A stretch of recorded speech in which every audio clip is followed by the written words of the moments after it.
Agro em Destaque. Estamos de volta com o nosso Agro em Destaque.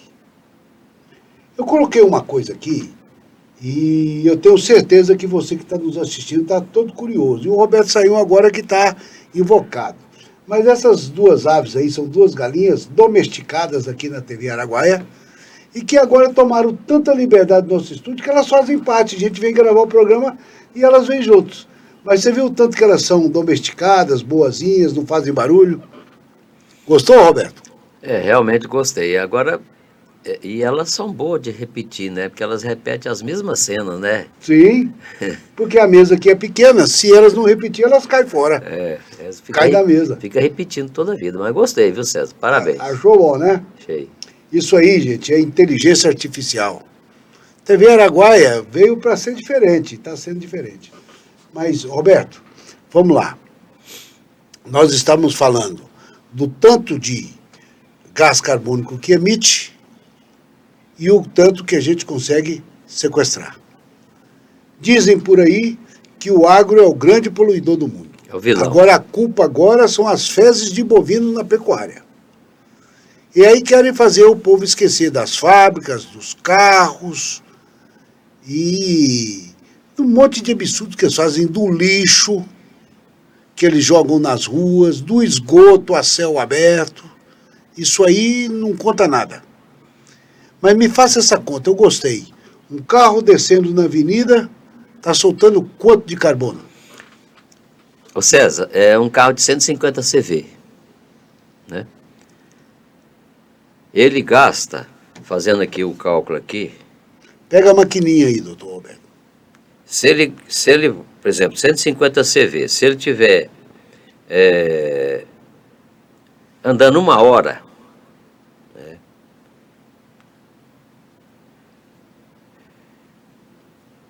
ele vai jogar 24,75 kg de carbono na atmosfera.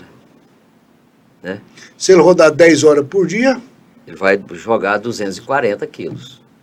Agora você imagina quantos milhões de carros nós temos aí, né? E hoje é o seguinte, a pessoa não quer andar num carro de baixa cilindrada e nem num carro de baixa potência. Tem que andar num carro acima, por exemplo, essas caminhonetonas que a gente vê aí. É tudo acima de 180, 200 cavalos. E essa tal dessa RAM aí, esse caminhãozão? Essa RAM, eu não sei a potência dela, mas ela deve ter mais de 200, né? Ah, muito mais, né? Então ela é... Para dirigir tem que ter carteira D? Carteira de caminhão? Pois é. Então isso ninguém calcula isso aí. Você imagina uma cidade igual São Paulo, né? A quantidade, e é onde que está esse Rio de Janeiro, é onde que está esses ambientalistas aí, que fica sempre xaropando e enchendo a paciência do agro, que além de estar produzindo comida barata, colocando comida barata na mesa de todos nós, e de mais quase 2 bilhões de gente fora daqui do Brasil, dando emprego, gerando 41% dos empregos, né? E ainda fica taxando que está acabando com tudo. Tirando o sossego do produtor, né? Por exemplo, um avião que faz um translado aí, tem avião que gasta 30 mil litros de querosene só num translado. É lá em cima essa fumaça. Pois é, mas ela vai pegar na atmosfera, ela vai entrar no circuito do GE, que é o gás de efeito estufa. Mas o bonitão vai lá dentro, sentado na cadeira, né? E já escrevendo no computador o que ele vai falar de mal da agricultura, da pecuária e assim por diante. Vamos fazer o seguinte, Xará, eu queria que você colocasse esses 2 vídeos que nós temos aí, que eu achei super interessante no depoimento do ex-deputado e ex-ministro Aldo Rebelo. O Aldo Rebelo, que foi relator do Código Florestal. E, engraçado, a vida inteira na esquerda, foi do Partido Comunista do Brasil a vida toda, agora que se filiou ao PDT, mas ele defende o que é certo. Vamos ouvir para a gente fazer um comentário, Roberto? Bora. Pode colocar os dois na sequência. O primeiro, depois o outro, quando eles falam que ele está mudando de opinião e ele está dizendo que a opinião dele sempre foi essa. Então coloque os dois aí, Xará.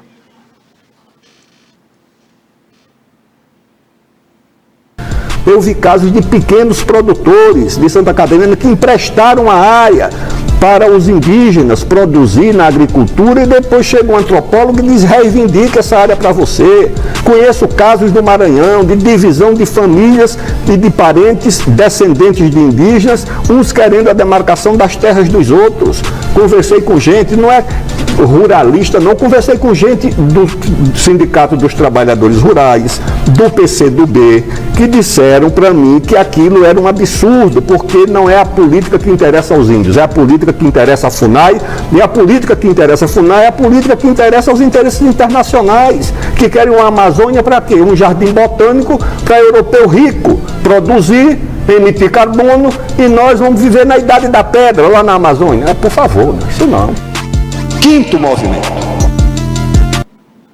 Eu não mudei de posição. As minhas posições em relação à Amazônia e a esses temas só surpreendem quem não conhece as minhas opiniões ou quem não conheceu. Não pode surpreender quem acompanha as minhas posições em relação a essa temática. A minha relação em relação a esses temas é a mesma de quando eu era líder do governo. Quando eu era líder do governo, constituí uma comissão para ir a Roraima, examinar a situação da demarcação da terra indígena Raposa Serra do Sol. Foi nomeado como relator dessa comissão o deputado Lindenberg Farias, que fez um relatório que está lá na internet, que qualquer pessoa pode acessar, contendo todas as denúncias sobre as ilegalidades e as inconstitucionalidades daquela demarcação. E eu sustentei essa posição como ministro, que me contrapus a essa ação dessas ONGs, que fiz a mesma coisa como relator no governo do presidente Lula, do projeto que ele enviou para discutir a questão dos transgênicos, depois como relator do Código Florestal no governo da presidente Dilma. Ou seja, sempre alertei o governo para a influência nefasta dessas ONGs, principalmente na Amazônia. Quinto movimento.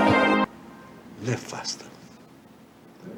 Gostei dessa palavra nefasta. Significa o quê, Roberto? Olha, ela pode significar muita coisa, né? Principalmente que os caras são de mau caráter, né? São nefastos.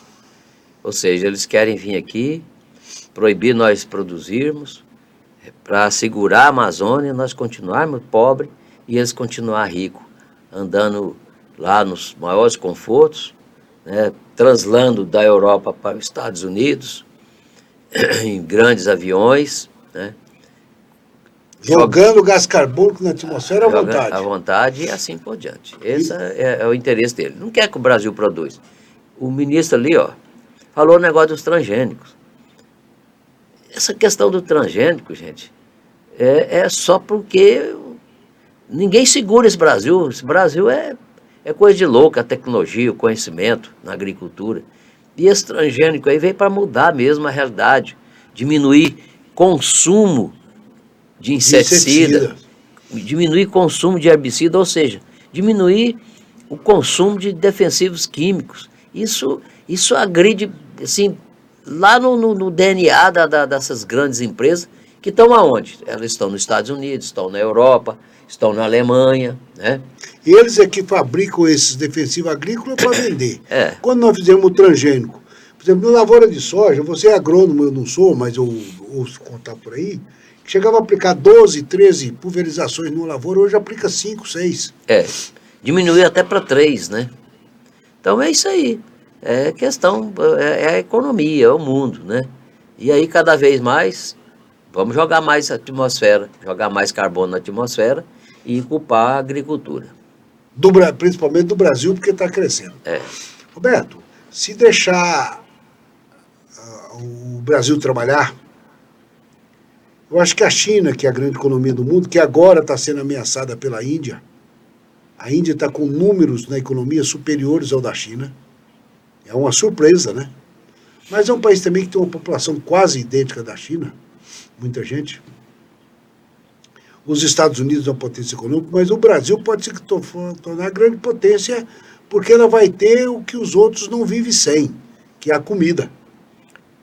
César, quando eu ainda estava lá não tinha nem entrado na escola de agronomia, a gente já ouvia falar, né? Que o Brasil é celeiro do mundo. E está aí a realidade. Qual é o país lá fora?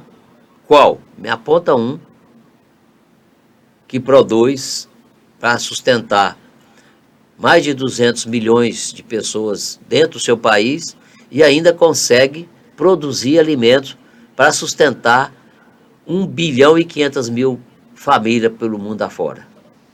Família não, pessoas pelo mundo afora. É só o Brasil.